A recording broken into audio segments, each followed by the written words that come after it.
There's a pregnancy.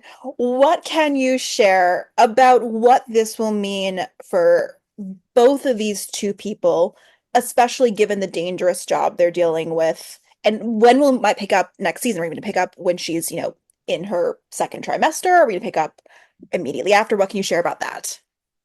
Yeah, I mean it's funny we have to coordinate with all the other shows because we're all we that hasn't been completely figured out, but usually we do like a 4 month-ish kind of jump.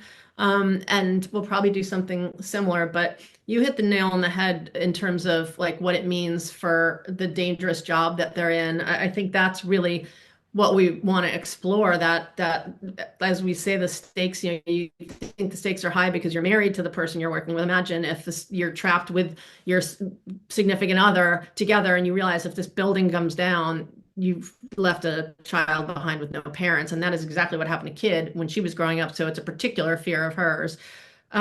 So yeah, there's a lot to play in terms of stakes just going way up for them, as a couple at work and just as firefighters, as at work, and how they manage that. I think that, and how, Kid's past kind of stays around to haunt her in terms of that. Yeah, it seemed like adoption had been important to Stella. Obviously, now is Yeah. probably not the right Yeah. time to pursue it again, but is that something that she and Severide will still want to pursue going forward, or does she on a different path now that she is pregnant? I think, the way we talked about it, Severide was kind of all in from the beginning. There are more complications, obviously, just on a basic level for a female firefighter in terms of getting pregnant than a male firefighter, as we've talked about. But this season was really kind of a journey to get Kid to the place where can say like, this is what I want and I can do this.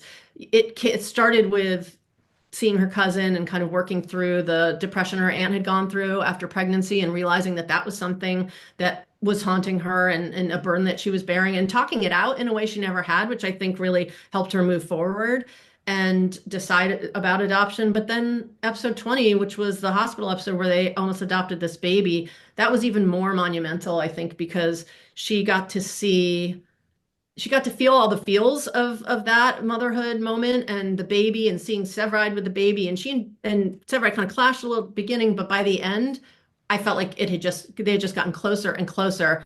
And by the end of that episode, I think she had decided to sort of leave it in fate's hands, that she could handle whatever came, whichever way she was going to have a family. She was ready for it, whether that meant adoption, if that was what came first, or pregnancy. She was kind of throwing caution to the wind on all of that and ready for it, ready to face the challenge because of her journey over the season. Um, as somebody put it, like healing the Severide, healing the kid from her youth that she had been, over the course of this, between Natalie and the baby and all these different things, that got her to a place where she could say, yeah, I can do it. If it's a adopt a baby, if it's birth, our baby together from pregnancy, that's cool too. Like, she was ready. Obviously, to change topics, Ritter didn't get a proper goodbye here. He's a character who's been around for a while. What are you hoping to do to kind of service that character properly when the show comes back to give him the goodbye he deserves? Yeah, that's a good phrase, the goodbye he deserves. I mean, we don't know exactly how it's all going to shake out yet, so we don't have plans, but we do know, how much we love these actors, both Jake and Daniel, and these characters have been with us for a long time, Ritter especially, but Jake too. And we want to do justice to them. How much we'll be able to get them back next season, if we'll see a little or even maybe a lot of one or the other, we're not sure, but we will. Yeah, we want to send them out. I say with a bang, but that sounds so ominous on our show. No bangs. It could be a bang, could not be a bang. Well, we will. Yeah, well, that's all still up in the air, but yeah, we want to do it right. That's for sure. Well, relatedly, Carver said he loved Violet as well, and they had that lovely moment. What can you share about, I know early days, your hopes for that? Are they going to try to do any kind of long distance thing, or is that just an I love you, goodbye kind of a moment? Yeah, that's the question, because the I love you, which has been bubbling and burning under the surface, it's such a big step for Violet to finally say it, and for Carver to finally say it. I think it's so meaningful for both their characters in terms of where they need to go individually, let alone together. But yeah, there's this major problem, a crisis really underneath, which is that he is articulate. Carver has said out loud, like, I don't think I can get healthy here. I don't think I can stay in recovery and be in the place where all this stuff has happened that triggered it and started it.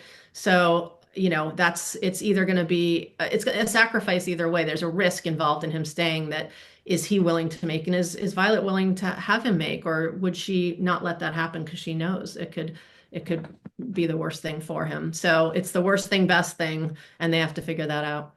Yeah. Well, and coupling a couple things together. Obviously, Pascal was able to redeem himself and kind of clear his name.